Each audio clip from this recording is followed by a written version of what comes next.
Hello, everybody. Today we're going to feature a conversation between Nigel Andrews, a son of New York, a son of Harlem, who began his lacrosse career here in New York City and also then went on to play lacrosse at Harvard. And we're also very, very fortunate today to have Coach Gerry Byrne, the head Harvard lacrosse coach, with us. And today we're going to talk about Nigel's lacrosse experience, Coach Byrne's lacrosse experience, and the possible growth or the growth of diversity and inclusion in lacrosse, one of the goals of City Lacs. Nigel, maybe you could, you said you had a really positive experience at Harvard. Maybe you could tell us a little bit about what it was like for you as a black and African-American lacrosse player at Harvard, and how do you think your experience may or may not have been different than some of your Caucasian teammates? Yeah. I think in all honesty, when I was with my team, interacting with my teammates, my experience wasn't all that different than my white teammates. We did have a lot of diversity of backgrounds and upbringings and opinions. And I thought that our team was very good at being understanding of people's differences and accepting of people's differences. And we had a very open dialogue with each other about our differences. And we were always willing to hear another person's perspective. What thoughts do you have about steps that can be taken to have more African-American lacrosse players in our game? Yeah. Well, I think Coach Byrne touched on a point earlier that a coach's number one priority is to win games. And I think a lot of people put a lot of onus on college coaches for not recruiting enough diverse people for their teams. Well, I think that is true, that there aren't a lot of coaches recruiting that many black and brown players. I think the responsibility mostly falls on the other end. So I think organizations like City Lacs and other inner city organizations trying to get lacrosse into black kids' hands is the first step in kind of increasing the amount of black players in colleges like Harvard. And Coach Byrne put you in a tough place to follow that wonderful response by Nigel. Maybe you can talk a little bit, Coach, about how you think organizations like City Lacs and how club lacrosse programs and other lacrosse programs working with the underserved lacrosse community, what role you think these organizations could have, Coach, in increasing the pipeline of lacrosse players for lacrosse recruitment and for college lacrosse? No, I agree. I thought Nigel's answer covered the real critical things. You have access challenges, you have finance challenges, but you also have kind of motivation challenges from the guys running the club teams. They're running small businesses. They want to win as well. So even the most broad-minded, socially aware club coach, he's not too far away from the college coach who's like, I have to do well at this tournament. I need my team to do really well so that the college coaches will come watch my team play. Those barriers, I think organizations like City Lacs can, have an outreach effort to whether it's the NLF, which is a big club team organization, or any of these event things. Like you should consider leaving one slot open, and we'll put a City Lacs team in every single one of those tournaments. It's not just the recruiting benefit; it is the life lessons and the community building benefits, and the broadening not only of student athletes coming from City Lacs, coming from one of the 5 boroughs, and ending up in Western Massachusetts for a tournament at UMass, but it's also kids who, like me, who never met a person of color until he was 18 years old and walked into a locker room in college. Like, if you can break down those barriers, you can break down the misperceptions and misconceptions that people have of people who are other. Coach, that was a tremendous response and insight. And on behalf of City Lacs, I want to thank you for that.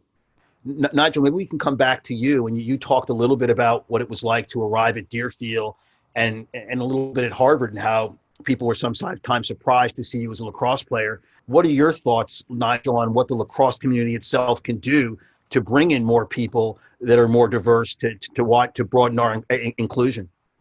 I think that it starts with the broader community taking initiative and saying, all right, we're going to proactively go out of our way to help some people who need our help to get into the community, and take initiative and do the steps, because the lacrosse community is a wonderful community to be a part of long after you finish playing lacrosse. Just the power of saying you were a Division I lacrosse player lasts with you for a long time.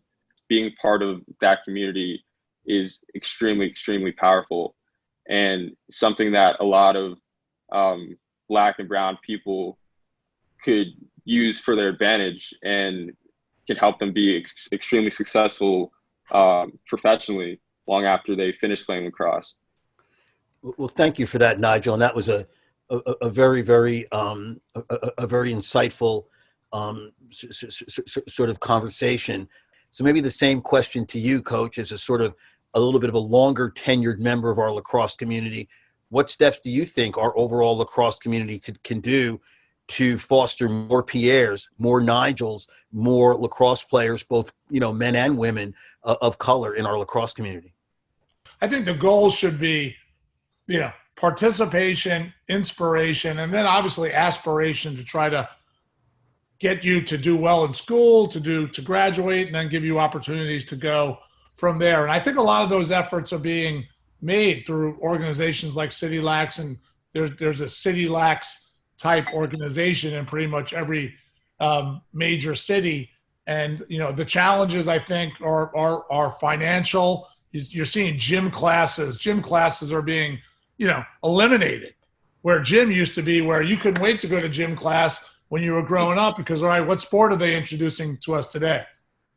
So I think between U.S. Lacrosse and the different City Lax type organizations that are dotted around the country, they're taking the place of the gym classes. They're getting sticks into the hands of kids and then seeing, hey, is there a light going on and a bunch of people who want to play that, and kind of take it from there. So the investment obviously is always a challenge. But I think all those organizations in those cities are trying to expand the awareness and the trying out of, hey, try this new sport. So I think you look at a top-down U.S. Lacrosse strategy, which is kind of sprinkling money and sticks and starter programs in different geographies around the country. And then you have the bottom-up strategy around City Lax and Winners and Owls and different groups like that to get exposure to the sport. I think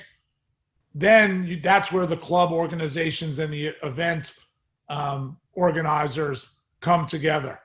Maybe, Coach, you can talk to us a little bit about steps that maybe we can take to see if we can find and locate and have more African Americans, more Black and brown Americans participate and have this experience at Harvard Lacrosse. Maybe some thoughts on that, Coach, to sort of take us home here.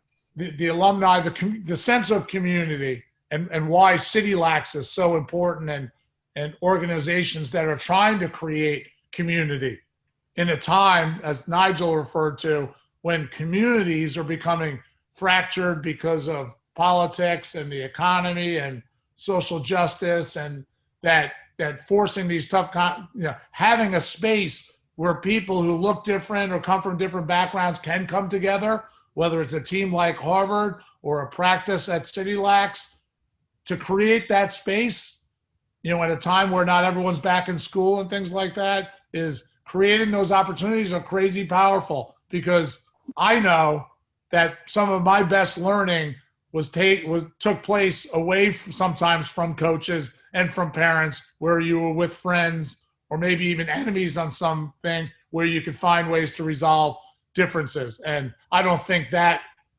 building community, I don't think there's a more important tool of organizations like City Lax than creating those opportunities for community to come together and to happen.